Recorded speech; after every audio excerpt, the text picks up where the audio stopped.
Okay, so what I did, okay, so there are many stores. Okay, so you like this company, our client has more than 200. Can you go out and watch? Go. They have 260 stores. Okay, so they can't go for each store, like how much is the requirement. This store require 3, this require for 7 for each article. Yeah, so what they do, they maintain in the article master that what is the quantity they always look for in each store. Suppose for the store number 1 I require 6 quantity, for store number 3 I require 17 quantity, for store number 14 I require 8 quantity. So that is something called a stock quantity. They always require minimum. Okay, now this is the quantity they are looking for in the store. Yeah. Okay. The maximum quantity in the store, then they also decide. In a store, my store number 1, I require maximum 10 quantity. I don't require more than 10 quantity. Okay. Second thing is requirement quantity could be 8 quantity. When I should order the quantity is when it is less than something. So you can decide either 8, 7, 6, 5. If something falls below 5, I want it to be ordered, and I want that it should be my quantity should become 8. Okay, but it should never exceed 10. Yeah, so for each store we maintain this kind of data in the article master. What is the requirement, what is the so there's something called reorder point. Reorder point is the point below which if the stocks falls, then only we want to raise a request to have more article ordering. Okay, so that's your reorder point. Okay, now once you order, because once you order it will take certain time also to receive the goods. It could take 5 days to 6 days. Yeah, within those 6 days you would be also selling the product. Okay, so what you do, you also call something called safety stock. So my safety stock would be 2 quantity. Okay, that, so this safety stocks is what we consider is the 6 quantity which I have determined. I determines it is based on how much time it takes for the vendor to deliver me those particular product. Okay, so I require notebooks. I can keep 10 notebooks if the quantity falls below 6. Okay, now how I would have determined this 6 quantity? The 6 quantity I would have determined that if my quantity falls below 6 and I order the product, in next 6 days when the product will come, okay, till that time my quantity will not go below 2 quantity, because within those 6 days I would be selling 4 more quantity. So based on historic data I find out how much is normally my sale as an average. Okay, so these are various kind of data which is maintained. You can learn that replenishment part in detail, but these are the various parameters which are set up. There are various variety of various varieties by which you plan this replenishment. So there is a reorder point based replenishment plan. You could have consumption based planning. Okay, you could have replenishment based planning. Okay, so there are various ways by which you can determine what kind of replenishment plan to be used. Mm. Okay. Mm. So now this is, I'm taking you considering one example where I am talking about a store number 127. Okay, Do you want to sell? I've just taken one, otherwise I can take a range, or I can also define group of stores. So might be for all the stores I have only one distribution center for a particular article. It could be possible. It could be also possible for 120 stores I have one distribution center, and for another 140 articles I have a different distribution center. For example, for the area of Scotland, okay, I have one distribution center.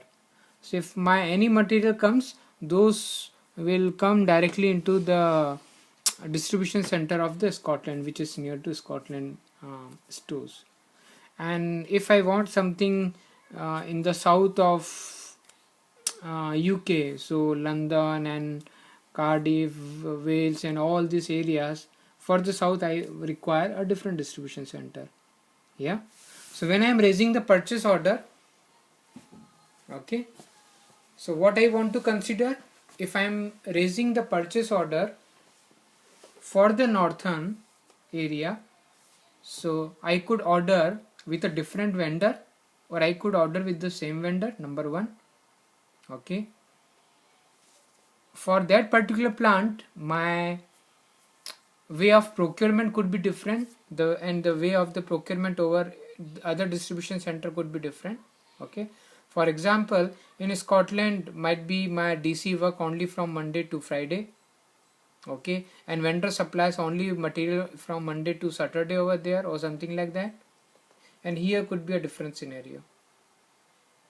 Yeah, in that particular case, what I will do when I will be raising a purchase order, so I am concerned about the northern part. I am not concerned at that time for the southern part, how much raise quantity. So I would consider those 120 stores which are in the north area, and based on their requirements, so store number 127 to suppose all the stores, so I can write down the list of all 140 stores.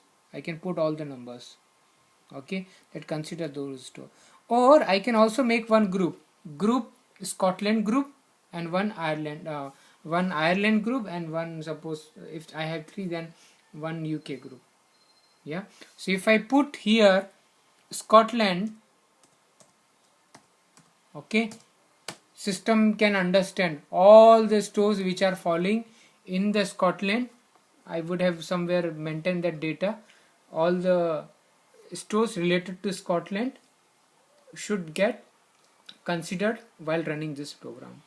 So what it will do, it will consider all those things. Okay, so I am taking one example right now.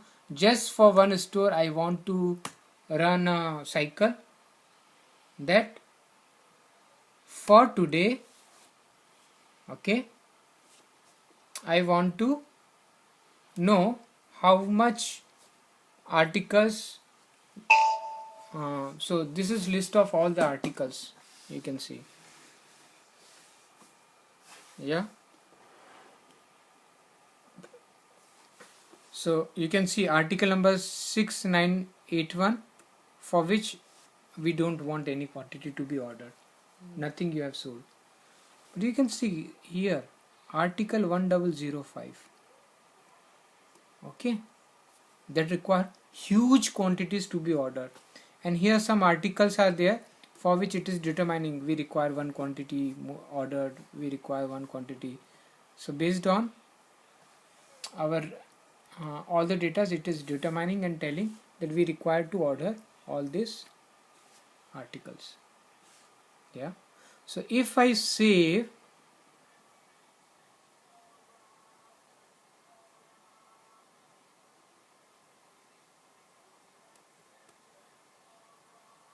okay, and if I execute, okay, if I execute, it will create a requisition for all these articles.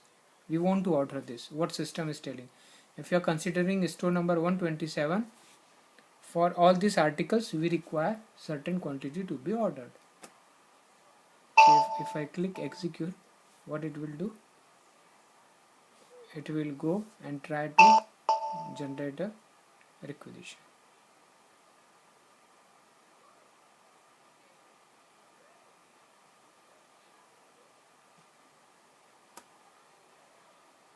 So it is creating, this is the requisition. So purchase requisition was created and this is the requisition number.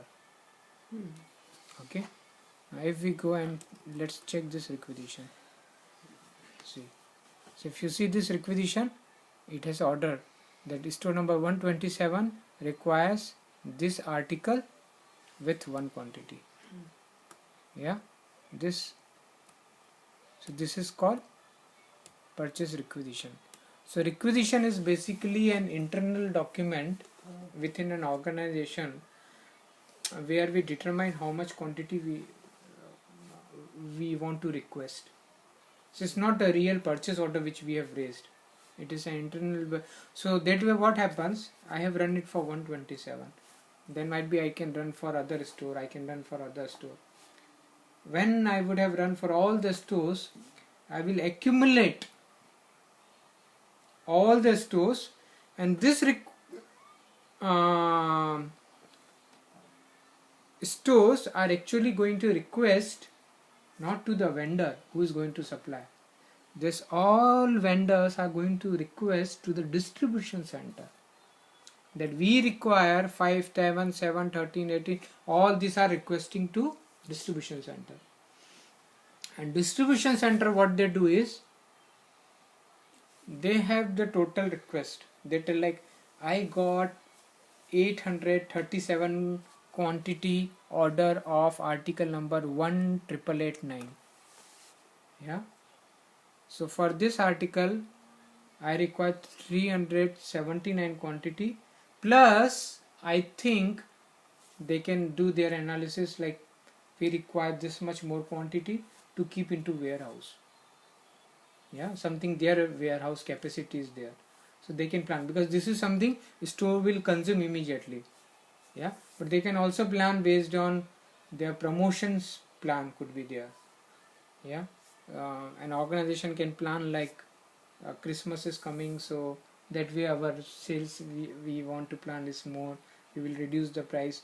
So there could be other marketing department which can plan certain more quantity, because this is what stores are thinking based on current trend or your master data setup, which is a standard setup that you keep for the year, but based on the seasons it could be changing.